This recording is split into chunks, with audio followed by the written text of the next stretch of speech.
45 minutes. Dakika 45. Hein? Njoo vile. Bon appétit. Karibu sana. Merci beaucoup, pasteur. Asante kabisa mchungaji. Encore une fois, que Dieu vous bénisse. Mara tena Mungu amebariki. Je suis content de vous revoir encore après beaucoup d'années. Nafurahi kabisa kwa kumiona tena kisha miaka mingi. Le pasteur m'appelait des fois Kulikuwa wakati mchungaji alikuwa akiniita pour que je vienne aider peut-être pendant un jour ou deux. ili nikuje nisaidie saa zingine usiku moja wala mbili. C'est moi qui m'excusais toujours, je n'étais pas disponible. Mie ndio nilianza kumwambia paka mie sina tayari. Ce n'est pas qu'il ne m'appelait pas, lui m'appelait, c'est moi qui n'étais pas disponible. Haiko kusema ya kwanza kuniita, lakini alianza niita, ni mimi ndio sikuwa tayari. Et je bénis Dieu pour avoir permis à ce qu'on soit là. Basi namshukuru Mungu kwa kuweza kuniruhusu nipate kuwa hapa. Et je remercie le pasteur qui a permis à ce que je puisse parler ce soir à sa place. Namshukuru pia mchungaji mwenye aliruhusu nipate kusema hii jioni pa nafasi yake. Et je bénis Sichem Tabernacle que je revois encore après beaucoup de jours. Nabariki tena Sichem Maskani yenye Que naona les dieux tena du kisha ciel masiku vous mingi. bénissent tous. Mungu wa mbinguni awabariki wote. On m'a donné un examen Wananipatia mashindano de 45 minutes. ya dakika 45. Bon, je ne sais pas si je vais réussir ou je vais échouer. Sijui kama taweza wala tashindwa. Même si j'échouais, ne me donnez pas zéro, donnez-moi même un point. Hata kama nikishindwa msinipatie sufuri, mnipatie hata moja. Lisons la Bible. Tusome Biblia. Exode 12.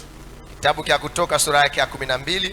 Nous commençons au premier verset jusqu'au 6e. Tutaanza kumstari wa kwanza mpaka wa 6.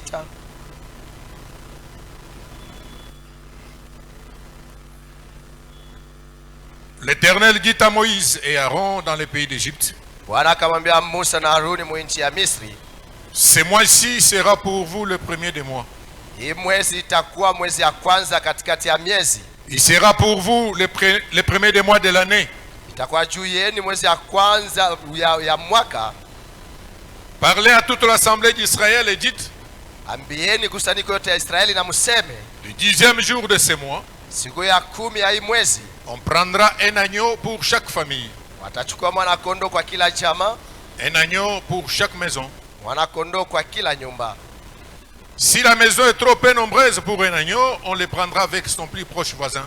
Kama nyumba inakuwa kidogo kabisa, jua mwana kondoo watamchukua pamoja na majirani. Selon le nombre de personnes, vous compterez pour cet agneau d'après ce que chacun peut manger. Kufuatana na wingi wa watu na mtahesabia kwa huyu mwana kondoo kwa kila mmoja kile kipande anaweza kula. Ce sera un agneau sans défaut, Itakuwa mwana kondoo asipokosa. mâle âgé d'un an. Atakuwa dume mwenye kuwa na mwaka moja. Vous pourrez prendre un agneau ou un chevreau. Unaweza kubeba mwana kondoo moja wala kitoto kia mbuzi moja. Vous les garderez jusqu'au 14e jour de ce mois. Utamchunga mpaka kusiku ya 14 ya mwezi. Et toute l'assemblée d'Israël l'immolera entre les deux soirs. Na kusanyiko yote ya Israeli tamuchinja katikati ya ile magharibi mbili. Nous ajoutons Lévitique 23. Tunahesabia tunaongeza Walawi 23 Versets 4 à 5. mstari wa 4 mpaka wa 5.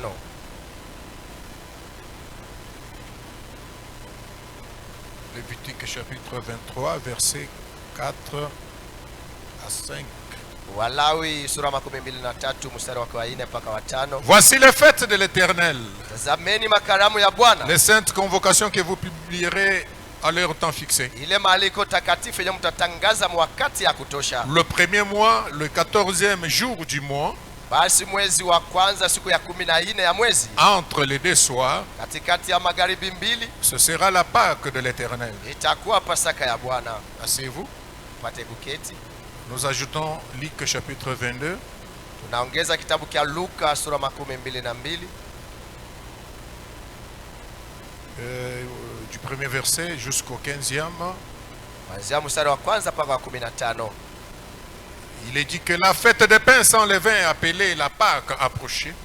Nasemewa karamu ya mkate bila divai bila mvinyo. Les principaux sacrificateurs et les scribes cherchaient les moyens de faire mourir Jésus, car ils craignaient le peuple. Wakuhani wakuu na waandishi walikuwa wanatafuta namna ya kumuua Yesu kwa sababu walikuwa wakiogopa taifa.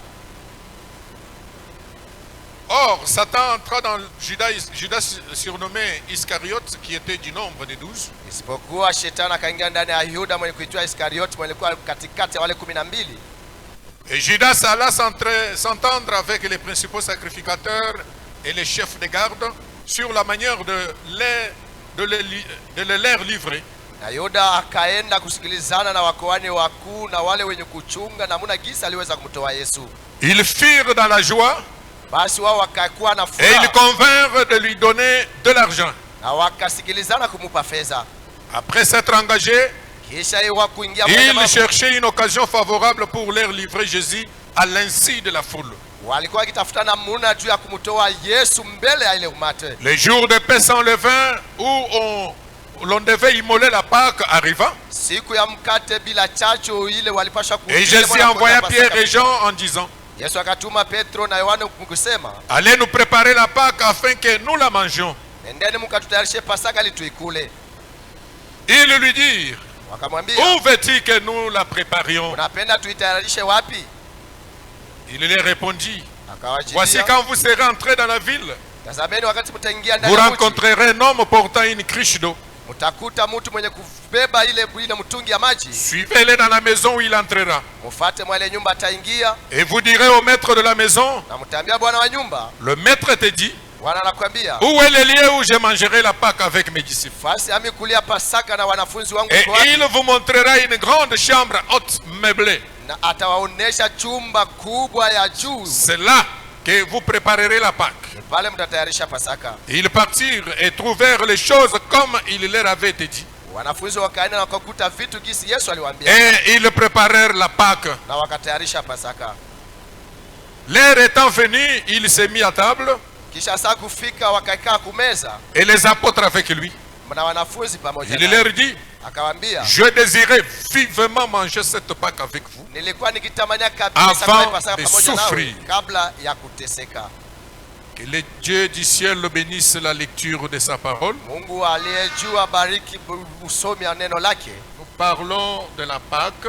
Tunasemea kuhusu Pasaka. Et cette Pâque qui apporte une délivrance totale. Na inakuwa ni Pasaka iko naleta ufungulivu mutele. William Branham dit ceci. William Branham anasema hivi, Dans Dieu tient sa parole. Prêché le 7 avril 57. yaani ya Mungu eko natimiza paka neno lake yenye kuhubiriwa tarehe 7 mwezi wa 4 mwaka 10. Au paragraphe 101 Ukifunga jusqu'au paragraphe 103. 101 mpaka Le 103. 7 avril 57. Dieu tient sa parole. Tarehe 7 mwezi wa 4 mwaka 57. William Branham dit ceci. William Branham anasema hivi, Le service du matin. Vous êtes le 15 janvier. kazi ya Moi, je asubuhi. suis le 7 avril Mimi niko kutarehe 7 mwezi wa 4 57. mwaka 57. Au paragraphe 101 jusqu'au paragraphe 103. Kifungu 101 mpaka Tout comme 103. c'était l'ère de délivrance, Paka vile ilikuwa kasa yao ya ufungulivu. je prends déjà là où le serviteur de Dieu a parlé. Pour qu'on avance Ninabebea un peu. pale mtumishi Le wa pasteur Mungu qui m'a précédé, ule mchungaji il a alinitangulia. vraiment bien parlé. Et Alisema mzuri kabisa. je prends un peu par-ci par-là. Peut-être ajouter quelque chose et puis vous laisser partir. Nabeba huku na kule sasa zingine kuongeza. Tout comme c'était l'ère de délivrance, Paka vile ilikuwa kasa ya ufungulivu et yao. qu'ils ne l'ont pas reconnu, Na wao hawakutambua ile siku. de même c'est l'ère de la délivrance. Sawa sawa ni saa ya ufungulivu. La consigne de mise en route pour l'église, Alama ya kuenda munjia juu ya kanisa c'est proche. inakaribia. 7 avril 57. Tarehe 7 mwezi wa 4. Écoutez mon ami, Sikiliza rafiki yangu. ils avaient quoi? Walikuwa kana nini? Branham appelle ça la consigne de mise en marche. Branham anaita alama ya kuingia msafari. Tout comme c'était l'ère de délivrance, Paka vile ilikuwa kasa ya ufungulivu yao. et qu'ils ne l'ont pas reconnu, Na wao de hawakutambua ile même c'est siku. l'ère de la délivrance. Sawa sawa na kanisa ya ufungulivu. La consigne de mise en route pour l'église, Alama juu ya kuingia msafari juu ya kanisa c'est proche. inakaribia. Regardez mon ami, Angalia rafiki yangu. ils avaient quoi Wao walikuwa na nini? pour leur sortie, Juu ya pour wao leur kuto- délivrance ili totale? wapate kufunguliwa mvute. Premièrement, la parole.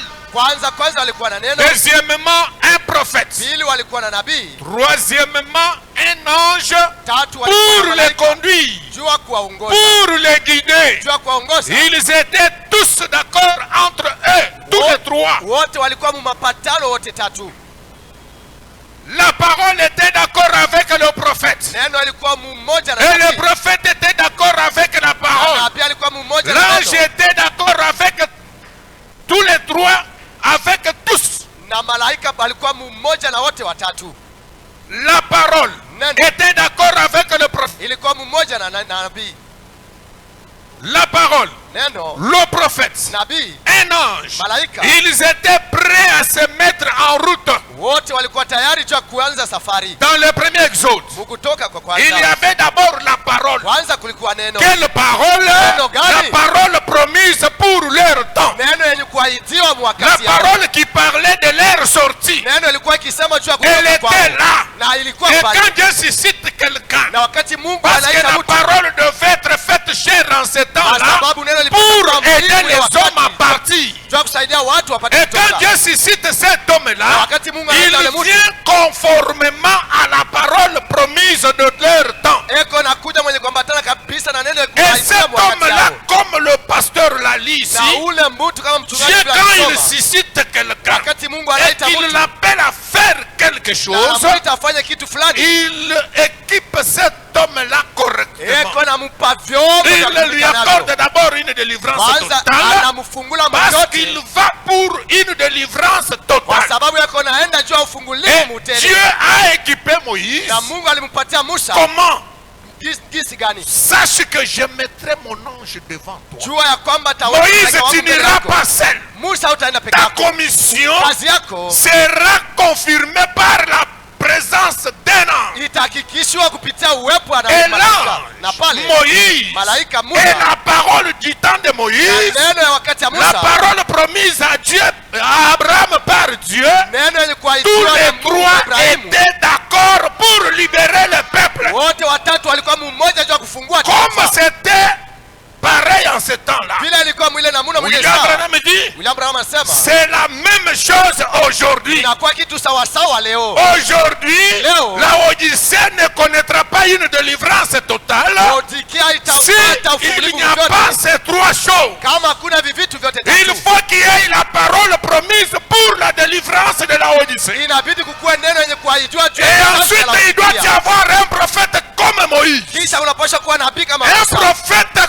commissionné, Nabii mwenye kuitwa kazi, accompagné par l'ange du Seigneur lui-même. mwenye kusindikizwa na Et malaika quand on a mwenyewe. parcouru les représentants légaux, Na kama tunaweza kutembea kule commençant usiku par wa le kanisa, Vatican, kuanzia jusqu'au kuvatikana dernier démon de l'enfer, mpaka kufika kudemona nous wa mwisho n'avons pas kupenda. trouvé un chef religieux Hatukupata qui mkuu wa est venu conformément à la parole promise de mwenye l'air. kuja mwenye kufuatana na vile On neno n'a pas vu un lilivyoanza. représentant légal qui peut engager l'ange du Seigneur dans sa Mwenye commission. anaweza kuweka malaika wa Bwana Et mkazi. quand on a essayé de parcourir parmi les humbles, Na wakati tulijaribu nous kutembea avons katikati ya trouvé wale, William Marion Branham, tulikuta William Branham venu selon la costume de Malachie 4. mwenye kuja kufuatana na ile koti ya Quand malaika. on les regarde, Ukimwangalia on va dans la Bible, unaingia mu on Biblia, sort un costume. unatosha ile koti. Malachie 4, Malakia 4 on le fait porter, unamvalisha, ça s'ajuste parfaitement. iko neneana kabisa Et kabisa. on comprend que ça doit être lui Ni yeye pour une délivrance juu totale. ya ufungulivu mutele. William Branham dit, William Branham anasema béni soit le nom du Seigneur Dieu.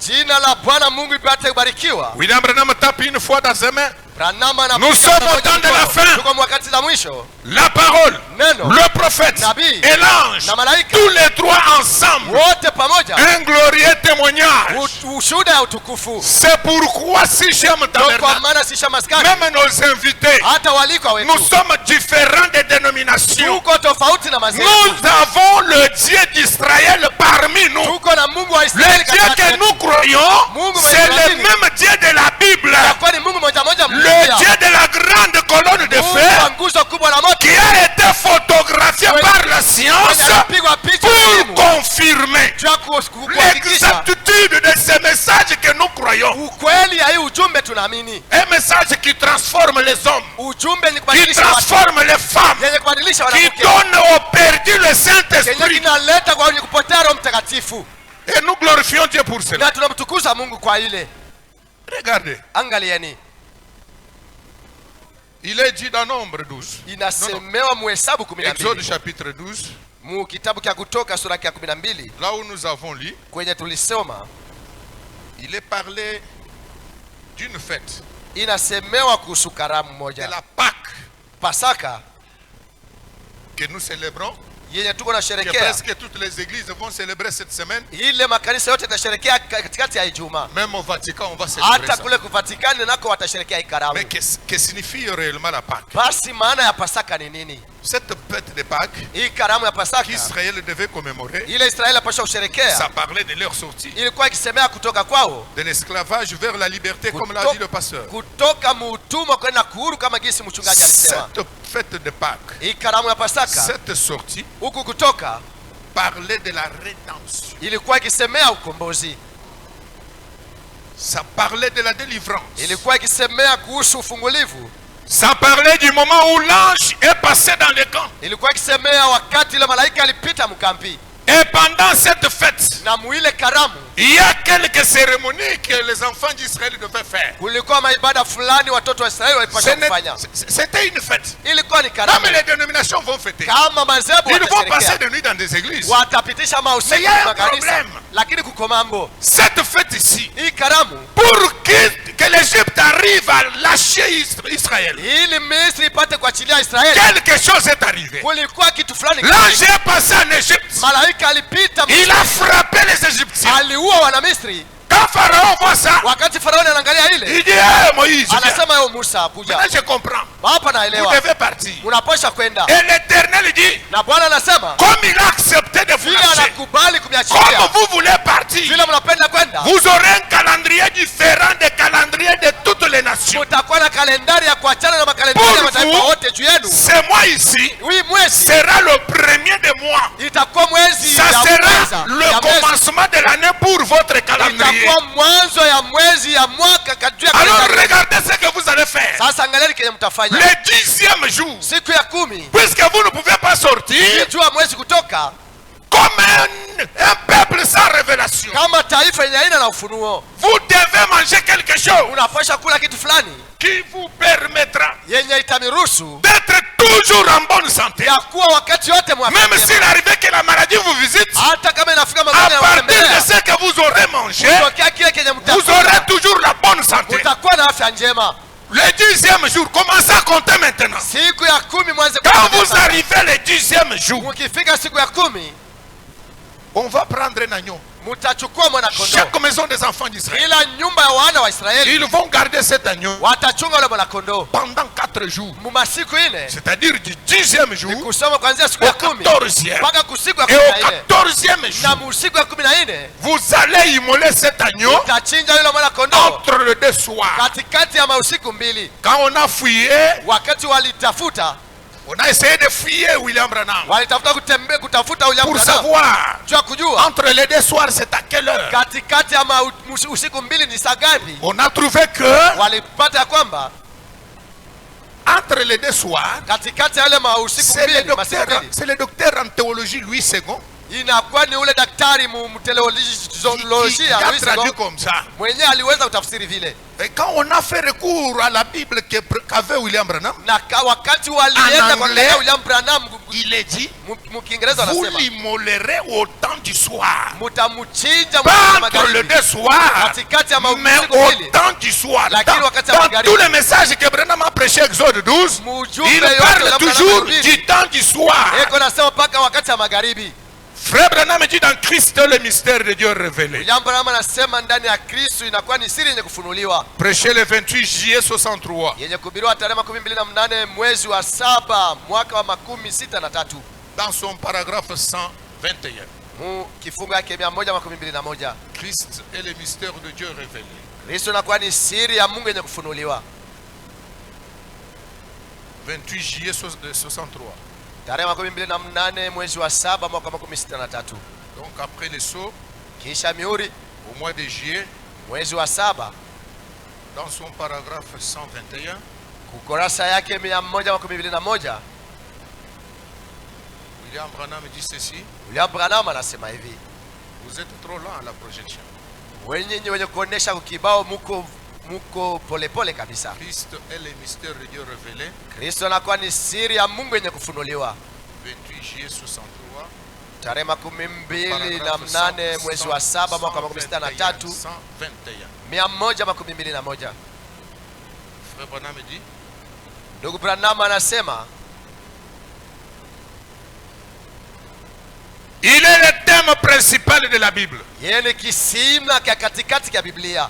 Si vous lisez la Bible Kama mnasoma Biblia et que vous ne voyez pas Christ dans chacun de ces versets, na kama uone Kristo mkatikati ya mistari, revenez rudia et relisez-la. na soma tena ile Biblia. Voyez-vous? Unaona? Si vous ne pouvez pas voir Christ dans chaque verset de la Bible, Kama muwezi kuona Kristo mkila mstari, alors lisez-la encore. pale soma tena ile Biblia. Parce que vous avez manqué quelque chose. Kwa sababu umekosa kitu fulani. La Bible, Biblia c'est Christ. ni Kristo. Donc dans cette affaire ici de l'Exode 12, Ni kusema mambo muhimu, mambo partout Biblia, là-bas c'est Christ. basi yote ni Kristo. Cet agneau qu'on devait garder, Huyu mwana kondoo alipasha on kuchunga. l'a arrêté le 10e jour. Walimkamata msiku ya 10 Et on gardait cet agneau jusqu'au 14e jour. na waliweza kumchunga mwana kondoo mpaka siku 14. Cet agneau parlait de Christ. Huyu mwana kondoo alikuwa akisemea juu ya Kristo. Vous remarquerez que Mtaona ya kwamba quand Jésus vient, wakati Yesu anakuja, il pouvait aller à Jérusalem, aliweza kwenda il prêche la Yerusalemu, parole, anahubiri neno il sort, na anatoka il va Yerusalemu, prêcher ailleurs, anaenda kuhubiri kwa ainsi shida de suite. na kadhalika. Mais un temps était arrivé, Lakini siku moja alifika, c'était le dimanche de Ramon. ilikuwa ni siku ya jenga ya matawi. Ce dimanche-là, Ile siku ya Mungu ile, comment la mort approchait, vile kifo ilikuwa ikikaribia, Jésus est entré à Jérusalem Yesu aliingia kwa Yerusalemu pour ne plus en sortir. ili asitoke tena. Il est resté à Jérusalem Alibaki Yerusalemu pendant 4 jours avant sa crucifixion. masiku 4 kabla yeye Et le kusulubiwa, jour de son entrée, na siku yake ya kuingia cette fois-ci, hii mara il entre par le mont des Oliviers. anaingilia kwa ile mlima ya mizeituni Et il descend, na anashuka monté sur une ânesse. mwenye kupanda pamoja na punda. Depuis qu'il entre comme ça, Wakati yote il ne sort plus de Jérusalem. asitoke tena Yerusalemu. Comme on devait examiner l'agneau pendant 4 jours, Vile walipaswa kuchunguza mwana kondoo masiku 4, pendant cette période-là, ile kipindi Jésus est resté à Jérusalem. Yesu alibaki Yerusalemu. Directement, quand il entre, nous tombons dans Matthieu 23. Mara moja wakati anaingia, tunaingia Il va directement au temple. anaingia mara moja mwekalu, Il commence à prêcher anaanza kuhubiri de manière à susciter la haine et la colère dans les cœurs des Sadducéens et des pharisiens pour qu'ils l'arrêtent. muna kulamusha kasirani na chuki ndani ya mioyo ya waandishi Il le regarde en face. ili wamfunge. Wanamwangalia, Il dit, vous, une bande d'hypocrites. wanaangalia nyinyi wanafiki. Dans le culte comme vous êtes assis là. Kanisa gisi muko, Il regarde les dignitaires, les chefs religieux. anaangalia watu wa Il heshima, leur dit, wakuu wa vous, kanisa, nyinyi pharisiens, scribes, Wafarisayo, hypocrites, waandishi, vous dites ça aux gens. Vous dites ça, alors que vous-même, vous ne le faites pas. Et vous, l'église, na nyie kanisa ne les croyez pas. Ne msiwaamini, suivez pas leurs mauvaises œuvres. msifate Vous, mafuata yao pharisiens, mabaya. scribes, Ni bande Wafarisayo, d'hypocrites, waandishi.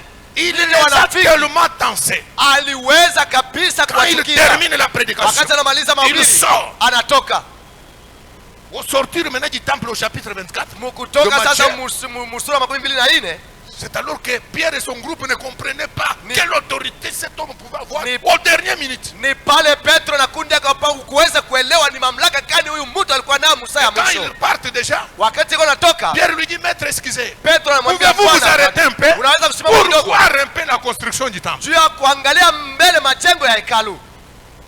Et quand Jésus s'arrête, Na wakati Yesu anasimama, il dit quoi? anasema Il dit, nini? non, non, je voulais que tu remarques la sagesse qu'avaient nos pères pour construire ce temple ici. Mimi napenda uangalie hekima wa babu zetu walikuwa nayo juu ya kujenga hii maskani. Jésus leur dit, Yesu anawaambia, sachez que jueni ya kwamba il ne restera pas ici pierre sur pierre hakutabakia jiwe juu ya jiwe ingine qui ne soit renversé. yenye haitaweza kuangushwa.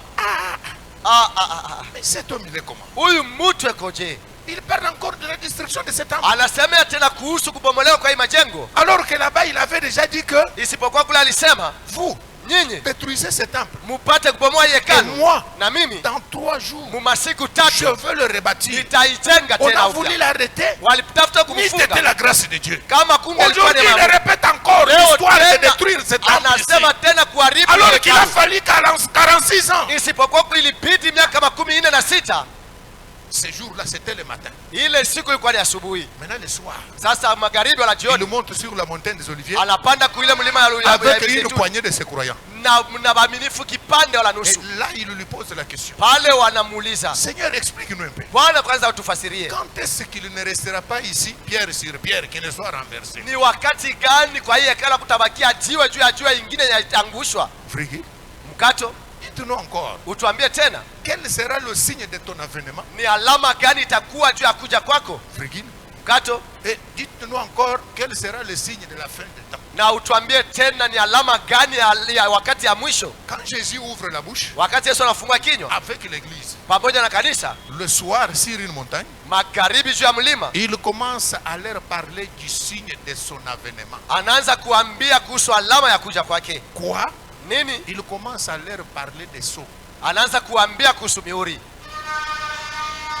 Premier saut, Mihuri ya deuxième kwanza, saut, ya pili, ya troisième tatu, saut, quatrième ya saut, nne, cinquième ya saut. tano Il inclut les 70 semaines de Daniel. anaingiza majuma 17 ya Danieli. Il termine, il revient sur le 6e saut. Anamaliza, anarudia Septième kumuri ya saut. 6 mpaka ya 7 Il termine. na anamaliza. Qu'est-ce que je veux dire? Napenda kusema nini muhii? Frère Branham dit, Ndugu Branham anasema la fête de la Pâque karamu ya Pasaka typifiait Christ. ilikuwa ikionyesha Kristo. Chaque fête dans la Bible, Kila karamu mbiblia, chaque événement kila jambo parlait de Christ. ilikuwa ikisemea Quand Kristo. Jésus Na vient wakati Yesu anakuja là-bas à Jérusalem, ule kwa Yerusalema, tout le monde ne l'a pas reconnu. mtu yeyote sikumtambua, hapana. Bien que toutes les portes des églises ou des tabernacles ou des temples étaient ouvertes partout dans le pays. Ijapokuwa milango yote ya Chaque mahekalu ya révérend kanisa, prêchait la basi yote, parole. kila mheshimiwa alikuwa akihubiri neno, Mais la parole promise de ce temps-là, lakini neno ilikuwa ikiwa wakati Jésus-Christ marchait au milieu d'eux. Yesu Kristo alikuwa Il akitembea ne katikati yao, pouvait pas le reconnaître. hawakuweza kumtambua. Pourquoi? Juu ya nini? Parce que cela n'était pas donné à tout le monde de le reconnaître. Kwa sababu ile kupewa kwa kila mtu ili apate kumtambua. Or, la délivrance d'Israël qu'ils attendaient Ilisipokuwa ufungulivu ya Israeli ilianza était kusubiri, liée à cet homme-là, Jésus. ilikuwa ni kuunganishwa kwa ule mtu Yesu.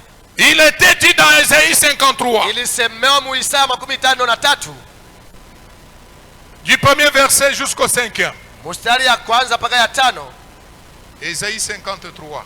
Kitabu cha Isaya sura 53. Allons dans la Bible rapidement. Twende mbiblia kwa haraka. Du premier verset Kwanza mstari ya kwanza jusqu'au 5e. mpaka kufika kwa mstari ya 5. La Bible dit, Biblia inasema, c'est une question qu'on demande. inakuwa ni swali wala ulizo Qui wanauliza. a cru à ce qui nous était annoncé? Ni nani aliamini kwa kile tulitangaziwa? C'est une question. Ni ulizo. Qui a cru Ni nani aliamini à ce qui nous a été annoncé? kwa kile tulitangaziwa?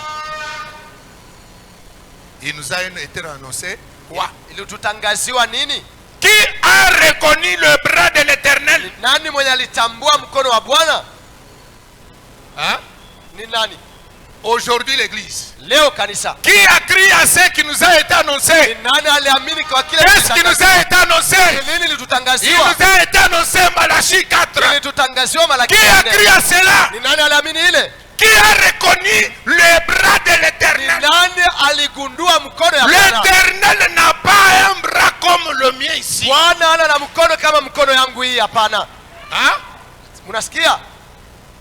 Même si le diable se joue de nous dans des réseaux sociaux, Hata kama l'Éternel n'a pas une main comme la hata mienne. kama shetani Dieu anatuchezea est mtandao, esprit. Mungu hana na mkono kama niko na Mungu ni roho.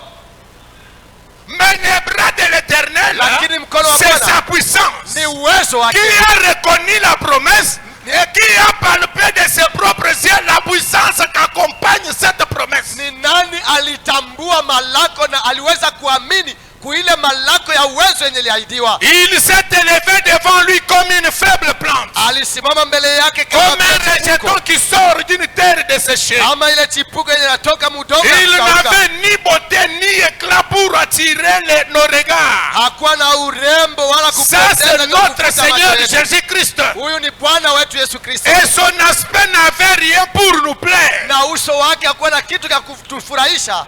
Méprisé et abandonné des hommes, Alizarauliwa na kuachiliwa na watu, homme de douleur et habitué à la souffrance, watu wa maumivu na wa kuteseka na semblable à kufurahi- celui dont on détourne le visage. mwenye kufanana na ule wako na Nous l'avons geuza désigné. kichwa. Tulimdharau, Nous n'avons fait de lui aucun cas. hatukuweze kumbeba na bei, Cependant, isipokuwa ce sont nos souffrances qu'il a portées. ni mateso yetu alichukua, C'est de nos douleurs qu'il s'est chargé. alichukua maumivu yetu, Et nous l'avons considéré comme puni, na tulimbeba kama mtu mwenye frappé kuangamizwa, de Dieu et humilié. mwenye kupigwa na Mungu na kudharauliwa, Mais lakini il était blessé pour nos péchés, aliweza kumizwa kwa dhambi brisé zetu. pour nos iniquités. Alipigwa kwa maumivu, Le châtiment qui nous donne la paix mapigo yenye tupa est salama tombé sur lui. ili mwangukia, Et c'est par ces meurtrissures kupitia que nous sommes guéris. ndio tunatunziwa. Quand Jésus marchait en Galilée, là, Wakati Yesu alikuwa akitembea il Galilaya, était la parole promise faite chair. alikuwa ni neno kwa itwa ni kuvaa mwili, Il était l'agneau pascal alikuwa mwenye kondoo wa Pasaka qui allait mwenye alikuwa pour akienda être immolé. ili achinjiwe. Raison pour laquelle Ndio sababu il pouvait demander aux Juifs aliweza kuuliza de Wayahudi manger sa chair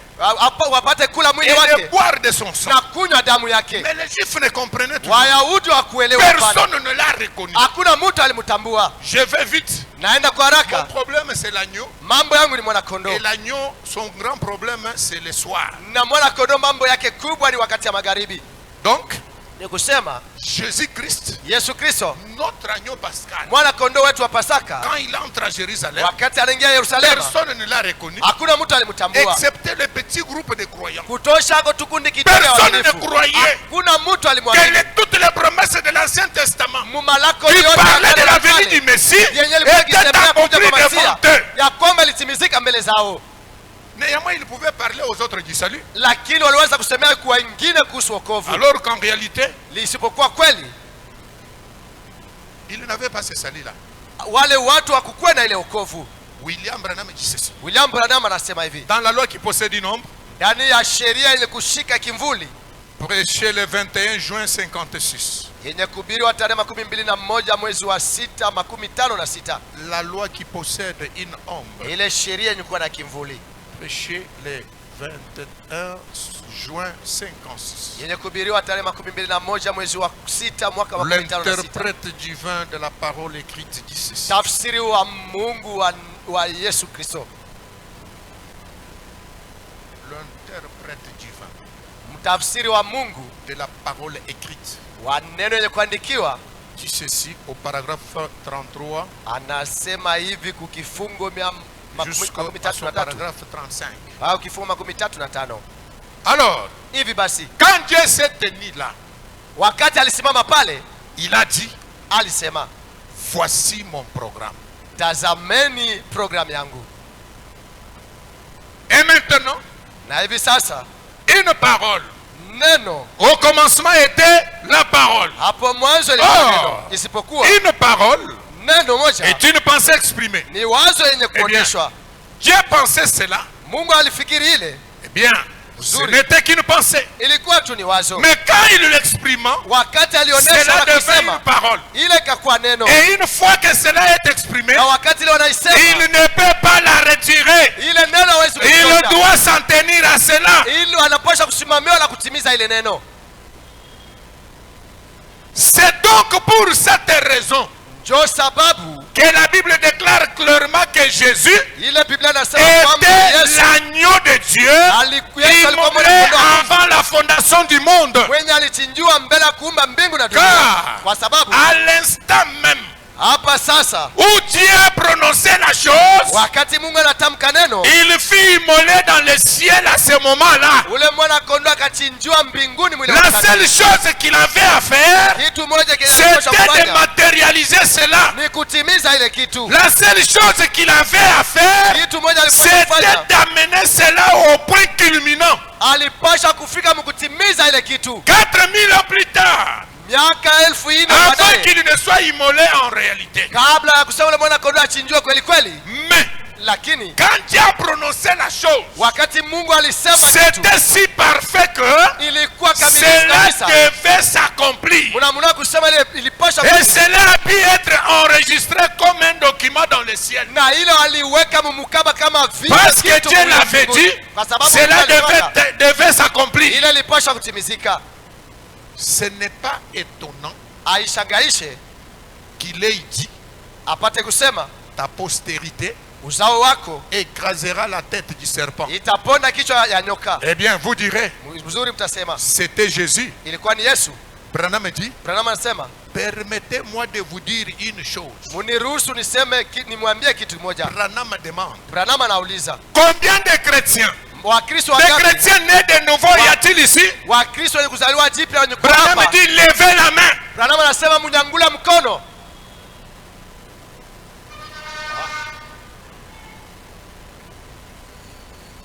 Ce n'est pas moi qui vous demande, c'est votre prophète qui vous demande. Haiko mimi na waomba. Combien de Nabii wenu chrétiens nawaomba. Wakristo Nés de wangapi nouveau, wenye kuzaliwa y jipya a-t-il ici? wenye kuapa. Branham dit, levez la main si vous êtes nés de nouveau. Branham anasema muinue mkono kama mshakuzaliwa jipya. Écoutez, Usikie. Branham dit assurément, vous tous. Branham anasema ukweli Très bien. wote. Mzuri. Il vous pose une question. Anawauliza swali. Savez-vous qu'au même moment Eti mnajua kwamba wakati où mmoja, il fut immolé, wakati yeye vous alichinjiwa, avez été agréé? eti mlikubaliwa. Hein? Ah, Nous parlons d'une délivrance totale. tuko nasemea kuhusu Maintenant, Dieu dans son mtele. plan, Mungu mumapo il yake avait un programme. alikuwa na programu Il yake. dit, voici mon programme. Anasema mambo Je l'ai écrit dans un livre. niliandika mkitabu. Dans ce programme ici, Hii mapo Christ doit être immolé Kristo anapaswa comme kuchinjiwa un agneau pascal. kama mwana kondoo wa Au Pasaka. moment où il prononce la parole, Wakati anatamka neno, Christ fut immolé en ce moment-là. Kristo akachinjiwa mwile wakati. Il a pris de son sang. Alibeba damu yake, Il a trempé son doigt. aliweka kidole Il yake, a pris son livre. alibeba kitabu Il a yake, commencé à écrire les noms des prédestinés dans ce livre-là. akaanza kuandika majina yenye kutangulia Et kutayarishwa les kwenye kitabu. prédestinés qui étaient dans ce livre-là, Na wale walitangulia kutayarishwa walikuwa kwenye c'est vous kitabu. qui me regardez ici. Ni nyinyi walikunyangalia hapa. Quand il écrit le nom, Wakati anaangalia anaandika jina, il dit que vous avez été agréés. anasema mlikubaliwa. Ah, Le savez-vous? eti mnajua ile?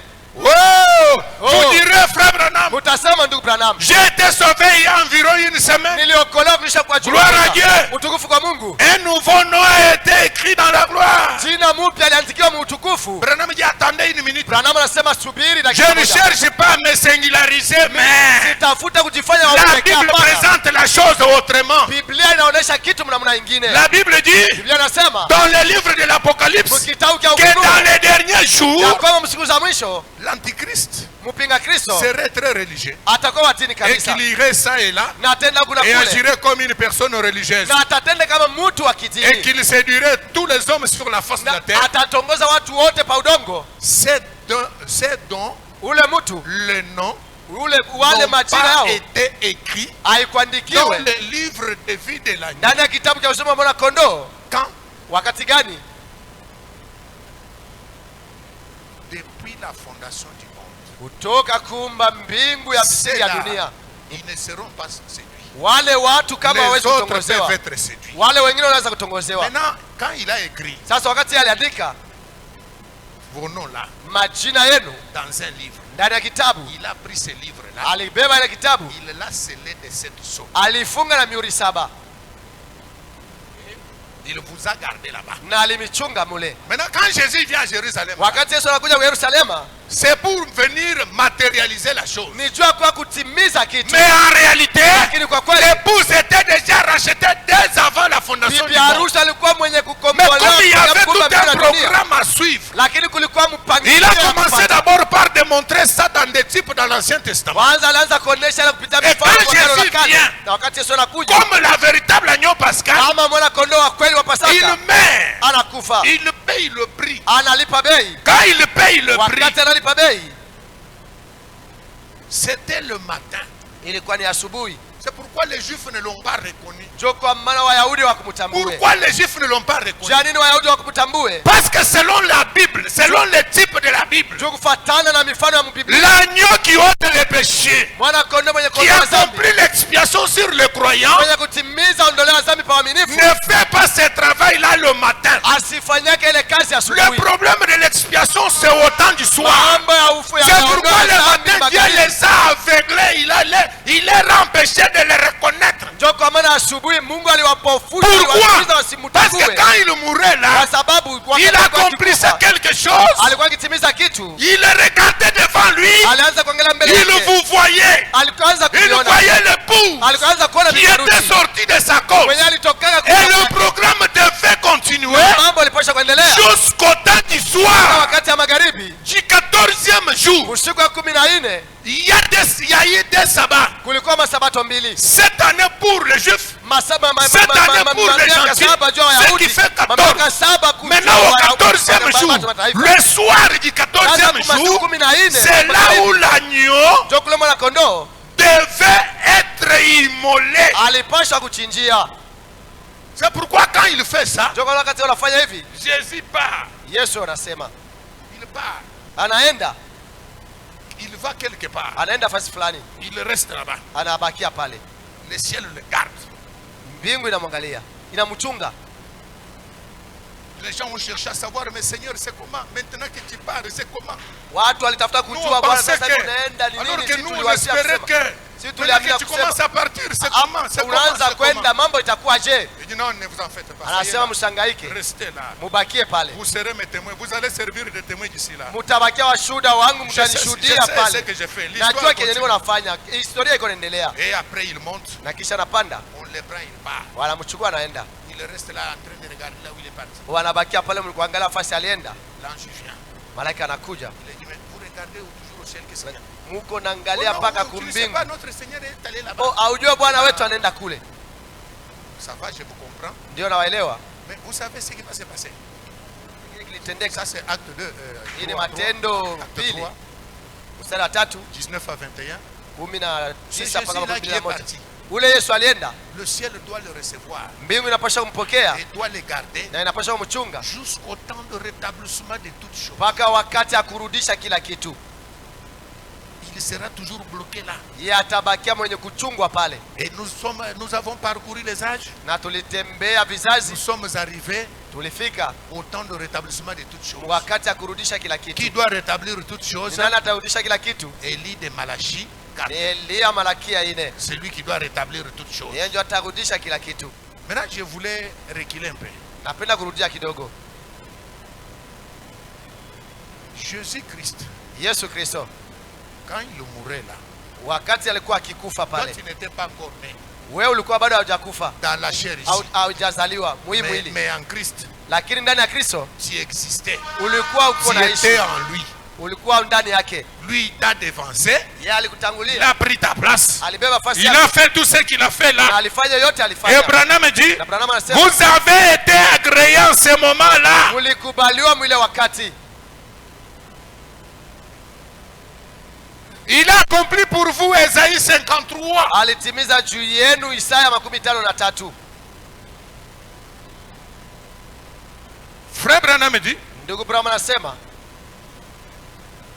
que pendant tout ce temps ici, ya kwamba mwi wakati yote les enfants d'Israël wana wa Israeli devaient manger quelque chose. walipaswa kula kitu fulani, Et pendant les âges de l'Église, na mkatikati ya vizazi vya kanisa, l'Église des nations kanisa ya mataifa devait aussi manger quelque chose. nayo pia ilipaswa kula kitu fulani. Devait toujours manger l'agneau, l'agneau, l'agneau, l'agneau, l'agneau. Ilipaswa paka kula mwana kondoo, mwana kondoo, mwana kondoo. Partout, ça devait être l'agneau, l'agneau, l'agneau. Basi yote ilipaswa kwa mwana kondoo, mwana kondoo, mwana kondoo. Je parle de ça dans les signes. Pale mimi nashuka ndani Prêché le ya 1er septembre 63. alama yenye kuhubiriwa tarehe ya 1 mwezi wa 9 mwaka 63. Le signe du 1er septembre 63 au paragraphe 93. Ile alama ya tarehe 1 mwezi wa William Branham dit, 963 il s'est agi de l'agneau tout le long. anasema waliweza kutubu Du temps de Luther, c'était l'agneau. Wakati ya Luther alikuwa mwana kondoo. Du temps de Wesley, c'était l'agneau. Wakati ya Wesley alikuwa mwana kondoo. Mais Lakini c'est maintenant le temps du signe. hapa ni saa ya alama. Où chaque maison doit être couverte du signe. Mule kila nyumba inapaswa kufunikwa na Chaque alama. maison de Dieu doit être couverte du signe. Kila nyumba ya Mungu inapaswa Tout kufunikwa na ce qui alama. se trouve à l'intérieur Yote yenye kuwa ndani doit être couvert du signe. inapaswa kufunikwa na alama. Et la maison de Dieu est le corps de Jésus-Christ. Na nyumba ya Mungu inakuwa mwili ya Yesu Kristo. D'un seul esprit, nous sommes tous baptisés dans ce signe. Kupitia roho mmoja Et Kristo en tunabatizwa devenant ndani une ya alama. partie. Na tunakuja sehemu ya ile. Donc Dieu a dit, Basi Mungu alisema quand je verrai ce signe mis en évidence, wakati mimi nitaona je ile passerai alama par-dessus. ikishwa, tapita juu ya. quelle ère nous sommes en train de vivre? Ni saa ngapi yenye tuko naishi? Au paragraphe 73, Ku ile Du même kifungu message. makumi saba na à tatu. 74. Makumi saba na tatu, Le makumi saba prophète na dit, nne. Nabii anasema l'agneau était abattu au temps du soir, mwana kondoo balimuua wakati ya magharibi, après avoir été gardé pendant 14 jours. kisha yeye kuchungiwa masiku 14. Et ensuite, Na kisha l'agneau était tué mwana kondoo aliuawa et le sang était appliqué au temps du soir. na damu iliwekwa wakati ya magharibi. Saisissez-vous? Eti munaelewa? Le signe n'est apparu qu'au temps du soir. Alama ilionekana mpaka wakati ya magharibi. Et c'est le temps du soir de l'âge dans lequel nous vivons. Na inakuwa ni wakati ya magharibi ya kizazi C'est cha le leo temps du tunaishi. soir pour l'église. Ni wakati ya magharibi juu ya kanisa. C'est le temps du soir pour moi. Ni wakati ya magharibi juu yangu. C'est le temps du soir de mon message. Inakuwa ni wakati ya magharibi ya ujumbe Je wangu. suis en train de mourir. Niko nakufa. Je m'en vais. Niko naenda. Je me retire. Niko natoka. Au temps du soir de l'évangile, Wakati ya magharibi kutoka nous mwenjili. sommes passés par la justification. Tulitupita Et kupitia ainsi de kuhesabiwa suite. haki na kadhalika. Mais c'est maintenant Sasa ni le wakati. temps où le signe doit être appliqué. Wakati mule alama inapaswa kuwekewa. Je vous ai dit dimanche dernier que j'avais quelque chose dont je voulais vous parler. Niliwaambia Jumapili Nous yenye y ilipita voilà. kulikuwa na kitu cha Le kuambia. temps où on ne peut plus prendre cela à la légère. Wakati la tuwezi kubeba ile na michezo. C'est maintenant. Ni sasa Cela doit être fait. ile inapaswa C'est le kutendeka. moment ou jamais de le faire. Ni wakati ya kuifanya. Parce que nous pouvons voir que Kwa sababu tunaweza la kuona kwamba colère est presque sur le point de parcourir le pays. kasirani na Et karibia tout yote ce qui kutembea n'est pas nchi sous yote. ce signe périra. Na yote yenye haina chini ya hii alama Le itakufa. sang, c'est ce qui vous identifie. Ndio yenye kuna kutambulisha. Remarquez. Angalieni. Amen. Et Amen. le sang, c'est le message. Na damu ni La ujumbe. parole de Dieu. Neno la Vous Mungu. devez devenir des hommes et des femmes parole. Mnapaswa kuwa wanaume na De wanamke telle neno. manière que quand vous marchez, Mnamna kusema kama partout où unatembea. vous êtes, Basi huko on voit la parole qui parle. wanaona neno yenye kusema. Frère Branham dit, Ndio Bwana c'est anasema au temps du soir que l'agneau devait être immolé. ni wakati wa magharibi ndio mwana kondoo alipaswa kuchinjiwa. Quel agneau? Mwana kondoo gani? Notre Seigneur Jésus-Christ. Bwana Yesu Kristo. Quelle est l'attraction sur la montagne? Ni mkokoto gani juu ya ile mlima?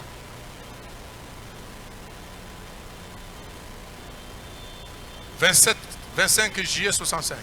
Basi tarehe Paragrafu 25 mwezi wa 7 mwaka 65. Kifungu 96. 96. Maintenant, Sasa nous voyons un événement du dernier jour. tunaona jambo ya wakati ya masiku za mwisho. Nous vivons au temps de la fin. Tuko naishi wakati ya Prenons mwisho. une promesse Bebe du temps de la fin. ya wakati ya mwisho. Tournons juste quelques pages dans Zacharie Basi tupate kupitisha tu makaratasi. et voyez ce Zakaria. qu'il a dit à ce sujet. Na tuone kila alisema kuhusu hii mambo. Il lisait Zacharie 9. Alianza kusoma Zakaria Maintenant, il dit 9. Zacharie 9, Anasema Zakaria 9 c'était pour le temps de Jésus, ilikuwa ni wakati ya Yesu à l'est. mashariki. Maintenant, prenons un événement du dernier jour. Sasa tubebe jambo ya masiku Tournez za quelques mwisho. pages de Zacharie. Tupate kupitisha Allons au makaratasi ya chapitre Zakaria. 14. Twende kusura 14. Référons-nous donc à cela pour le dernier jour. Tuangalie basi kuile jua kuona mambo Là, ya mwisho. Pale c'était le Moyen-Âge. ilikuwa kumashariki. Allons maintenant au dernier jour, Twende sasa kwa masiku za mwisho. au temps où l'agneau doit être immolé. Mule mwana kondoo anapaswa Et kuchinjwa. allons dans Zacharie, Twende au Zakaria. chapitre 14, Zakaria sura à partir 14. du verset 4. Kuanzia mstari ya 4. Et écoutez na msikie. Et nous allons lire une portion des Écritures. Na tutasoma Environ 9 versets. Kwa katikati ya De 4 à 9. Puis, kisha écoutez attentivement. musikilize na makini. Et c'est une prophétie Na inakuwa ni unabii concernant yenye kuangalia sa venue kuja kwake dans les derniers jours. mu masiku za mwisho.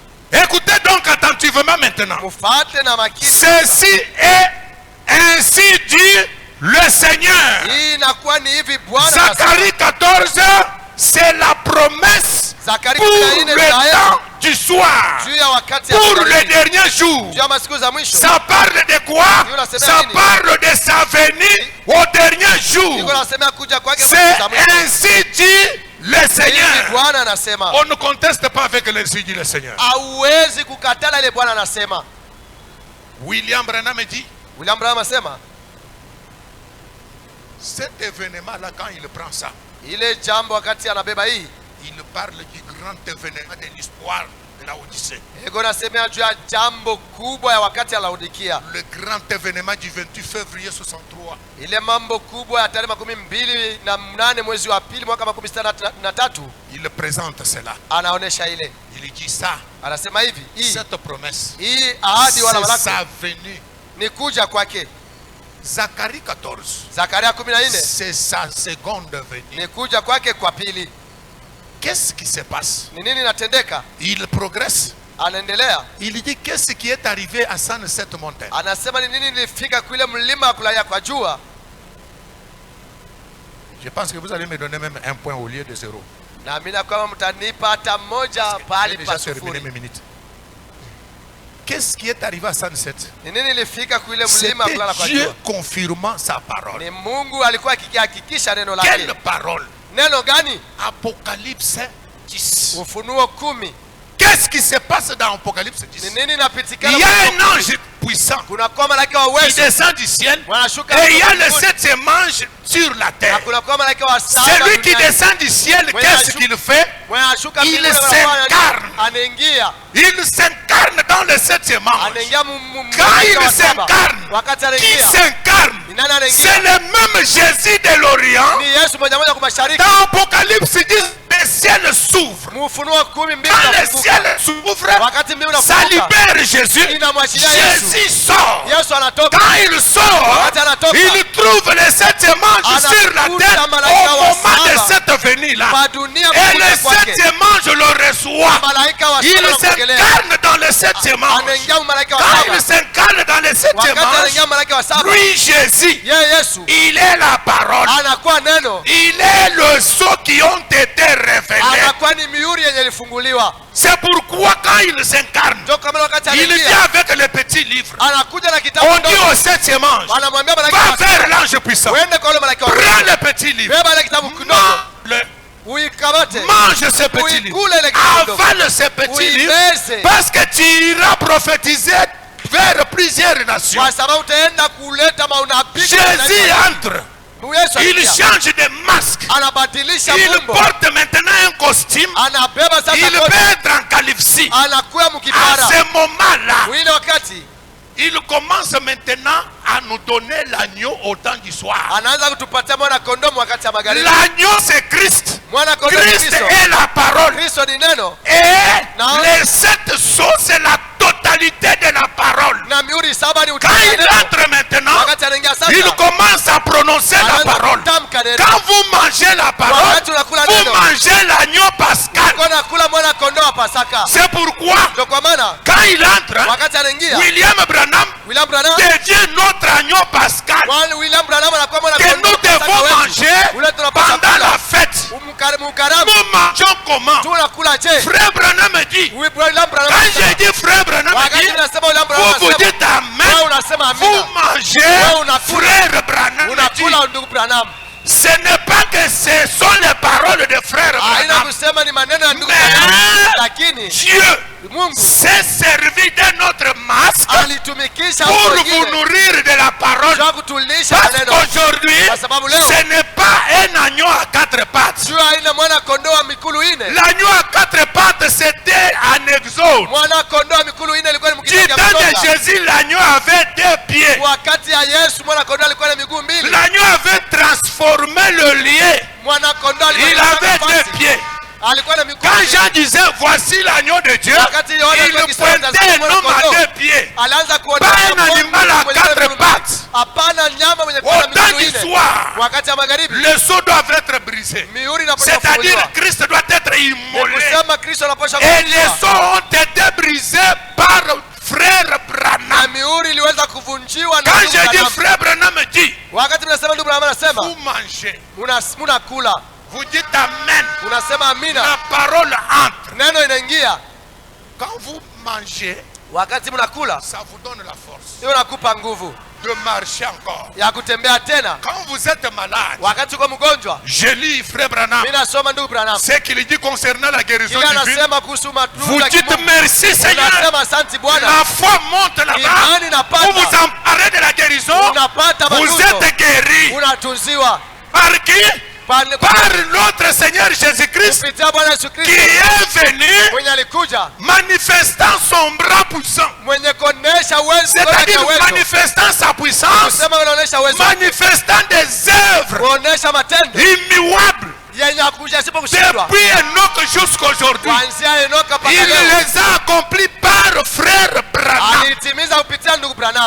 Et c'est en mangeant comme ça qu'on obtient une délivrance totale. Que Dieu vous bénisse.